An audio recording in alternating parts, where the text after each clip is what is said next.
예, 여러분 반갑습니다. 빰, 어반입니다. 제가 군대를 늦게 간 거는 아시는 분들은 다 아실 거라 생각을 합니다. 정확하게 제가 23살 되던 12월 4일에 군대를 가가지고요. 그리고 26이 되던 1월 15일에 전역을 했거든요. 참 신기한 게 군대 입대일이랑 전역이는 아직도 잊혀지지가 않아. 근데 전역을 하고 내가 나왔을 때는 제 친구들은 일하는 친구들이 제법 많았거든요. 근데 그 중에 이제 몇몇 친구들이 저한테 제 통장을 빌려달라 얘기를 하더라고요. 그러니까 뭐 그 당시에는 뭐 별 개념도 없었으니까 뭐 별일이 있겠나. 그래서 친구들한테 제 통장 이렇게 번호 신한은행 뭐 110 뭐뭐뭐 이렇게 말해주면 나중에 며칠 딱 날짜가 되니까 그 통장으로 그 286만 원이었나? 한 300만 원 조금 안 되는 금액이 들어오더라고요. 그럼 저는 그 돈을 다시 친구한테 줬어요. 그러면 그때마다 친구는 맛있는 거나 사무라 이러면서 저한테 한 10만원 5만원씩 줬거든요. 사실 나한테 미칠 게 없는 장사죠. 오예. 그러니까 그래서 그게 뭐 매달은 아니었고 가끔 가다가 1년에 뭐 한 번 두 번 정도 그런 이벤트 같은 게 벌어졌었거든요.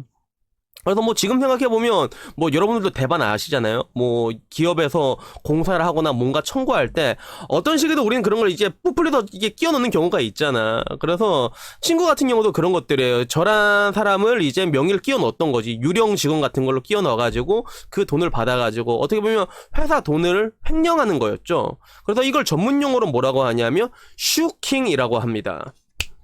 근데 보통 기업 자금의 경우는 그 리스크가 자기에게 고스란히 노출이 되게 돼 있거든요. 어떤 말이냐면 슈킹을 치다가 걸렸어. 그러면 뭐 내가 그동안 슈킹 친 자금을 다시 개워내든 아니면 뭐 이제 깜빵을 가든 손해배상을 하든 이런 식으로 자기한테 그대로 고스란히 들어오게 돼 있거든요. 그래서 보통 기업에서는 이렇게 슈킹을 칠 때 어떻게 치냐면 절대로 혼자서 먹지 않아요. 3천만 원을 혼자 이게 슈킹을 치는 게 아니라 3천만 원을 먹었잖아. 그러면 이거를 10명한테 나눠준단 말이야. 내 친구도 그랬어. 그래서 그 300만 원 받으면 또 그걸 또 애들끼리 노노아 먹었대. 직원들끼리 같이. 그래서 굉장히 신기한 게 이게 만약에 혼자서 먹잖아. 혼자서 먹다가 걸리면 이렇게 탈이 나. 근데 되게 신기한 거는 이거를 여러 명이서 먹었잖아. 그러면 걸려도 아무 별 탈 없이 넘어가는 경우가 되게 많아요. 그래서 어떻게 보면 이게 하나의 사회적인 처세일 수도 있지만 그걸 떠나가지고 그러한 행위 자체가 이미 그 기업 내에서 하나의 관행으로 고착되어 있는 경우가 많거든요. 그렇기 때문에 걸려도 뭐 이게 별말 아는 거야. 그래서 에이 적당히 해먹지 했냐. 이 정도로 넘어간 경우가 많단 말이야. 그리고 더 재밌는 건 이게 기업에서만 끝나는 게 아니야. 기업은 어차피 자기네들 돈으로 자기네들이 슈킹을 치는 건데 이게 공무원들 사이에서도 있습니다. 그래서 공무원 직군이 뭐냐 말하면 내가 정확하게 말할 수가 있는데 근데 그렇게 말해서 다 하나씩 털면 이거 왠지 좀 미안하잖아. 그 직군들한테. 근데 공무원들도 뭐 모든 직군이 다 그런 건 아니겠지만 뭐 특별 뭐 이제 직업 공무원들 여러 가지가 있잖아. 뭐 직렬도 있고 아니면 뭐 소방관이든 뭐 경찰이든 여러 가지가 있잖아. 근데 이걸 불문하고 이게 뭔가 짬이 차게 되면 또 그 나름대로 헤쳐먹는 방법이 있거든요. 그리고 이 헤쳐먹는 게 기업이랑 다른 게 기업은 지네들이 번 돈을 지네들이 헤쳐먹는 건데 공무원 같은 경우는 이게 우리 돈에서 나가는 거야. 뭐 따지고 나면 세금에서 나가는 거야. 그냥 저는 이걸 눈먼 돈이라고 말하거든요. 그래서 생각을 해보면 김영란법 이후 굉장히 많은 것들이 변했지만 아까 말한 이런 슈킹이라는 것들은 기업에서만 일어나는 게 아니라 공무원들 사이에서도 일어난단 말이야. 그래서 그런 것들을 보게 되면 아직 공정사회의 길은 굉장히 멀었구나 하는 생각이 들더라고요. 인터넷 대통령으로 유명한 허경영 씨는 여러 가지 주옥 같은 명언을 많이 남겼습니다. 근데 그 중에서 아마 가장 유명한 건 이걸 거예요. 여러분도 아시는 그 말. 국가가 돈이 없는 게 아닙니다. 도둑놈들이 너무 많은 겁니다. 라는 말을 한 적이 있는데 매년 정부에서는 여러 가지 보조금과 지원금들을 이제 뿌리거든요. 그 이후에 뭐 여러 가지가 있겠지만 이러한 이제 보조금들에 대한 부정수급에 대해서 올해 좀 단속을 좀 빡시게 했나 봐요. 근데 그게 올해 1월부터 7월까지 단속한 결과 부정수급으로 걸린 건수가 12만 건이 넘어간다고 합니다. 그 중에서 제일 많은 거는 생계급여였고요. 그리고 기초연금 뭐 이런 것들이 제일 많고 그 다음에 있었던 거는 이제 고용지원금이었거든요.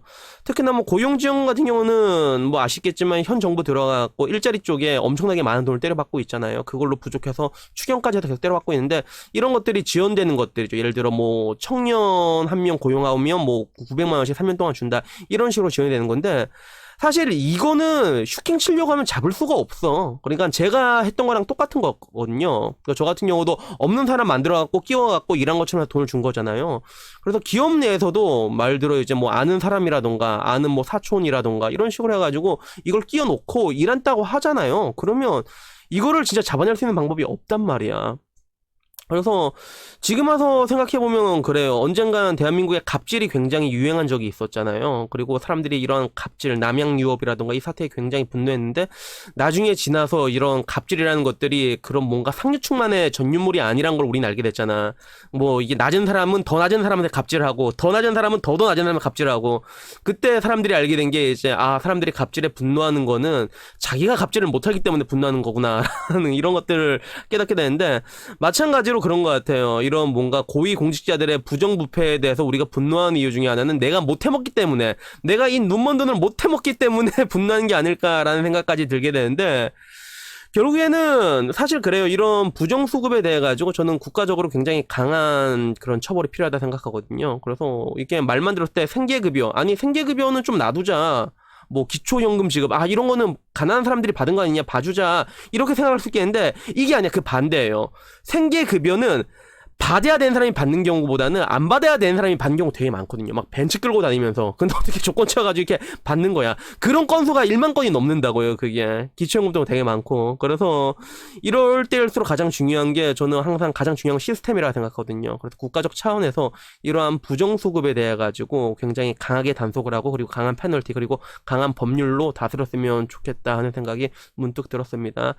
그리고 또 그걸 떠나가지고도 이제 뭔가 일자리나 이런 거 가지고 고용지원금을 이렇게 빼돌리는 거, 사실 이런 건 진짜 잡기가 되게 힘들어. 이걸 잡으려면 어떻게 잡아야 되냐면 그 안에서 회계 쪽에서 일하는 사람들이 있잖아요. 그래서 뭐 자그마한 기업 같은 경우는 경리가 그런 회사원들 월급 같은 거 다 관리를 하잖아. 그래서 이런 사람들이 딱 봤을 때 어느 날 이 회사에 없는 사람이 들어있네, 그리고 고용지원금을 받았네, 이러면 그거 100%거든. 그래서 다행히도 그 정부에서는 그 부정수급을 이제 강하게 단속한다고 해요. 그래서 그런 신고 포상금을 이제 제한을 풀었다 하더라고요. 그래서 그 포상금 제한을 풀어버리고 부정수급에 대한 환수액의 30%를 지급한다고 하니까 지금 이게 동영상 보시는 분들 중에서 기업 회계나 아니면 이제 월급 관리하신 분들이 있잖아요. 그러면 눈여겨 보셨다가 이제 회사에 이제 직원들이 있잖아. 딱 봤어요. 임만 거 같다, 임만 거 같다 이러면 이거 어차피 내부자 신고 아니면 못 잡거든요. 그래서 뭐 사실 뭐 회사를 배신한다라고 생각할 수도 있겠지만 사실 이거는 배신이 아니에요. 공정사회로 가기 위한 하나의 길일 뿐이고